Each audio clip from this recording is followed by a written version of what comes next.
নমস্কাৰ সকলোকে। আজি শ্ৰী শ্ৰী শ্ৰীমন্ত শংকৰদেৱৰ 576তম জন্মজয়ন্তীৰ উপলক্ষে প্ৰতি বছৰে হোৱা ভাগৱত সেৱা আৰু ভ্ৰমণৰ বাবে আমি গৈ উপস্থিত হ'লোগৈ নগাঁও সাৰ্বজনীন নামঘৰ মাকুমত। এয়া সকলো ৰাইজে ভাগৱতক আদৰিবলৈ এনেদৰে গামোচা চেলেঙৰ দলিচা পাৰিছে।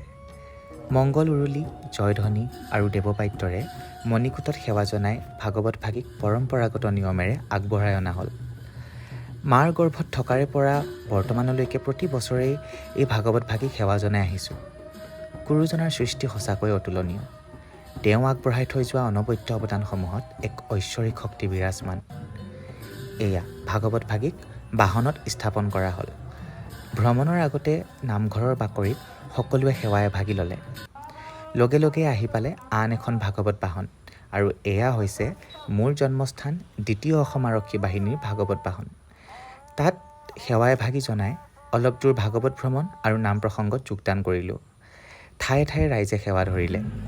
তাৰ পৰা পোনে পোনে আহি পালোহি মাকুম সাৰ্বজনীন নামঘৰৰ ভাগৱত ভ্ৰমণত। এটা কথা মন কৰিবলগীয়া যে বৰ্তমানৰ উঠি অহা নৱপ্ৰজন্মৰ মাজত ইয়াৰ উৎসাহ তেনেই কম। গতিকে ই আমাৰ দায়িত্ব আৰু কৰ্তব্য যে আমি তাহাঁতক উৎসাহিত কৰি তোলোঁ। কাৰণ আমাৰ জাতীয় কৃষ্টি সংস্কৃতি আৰু ঐতিহ্যক আমি ম্লান পৰিবলৈ দিব নোৱাৰোঁ।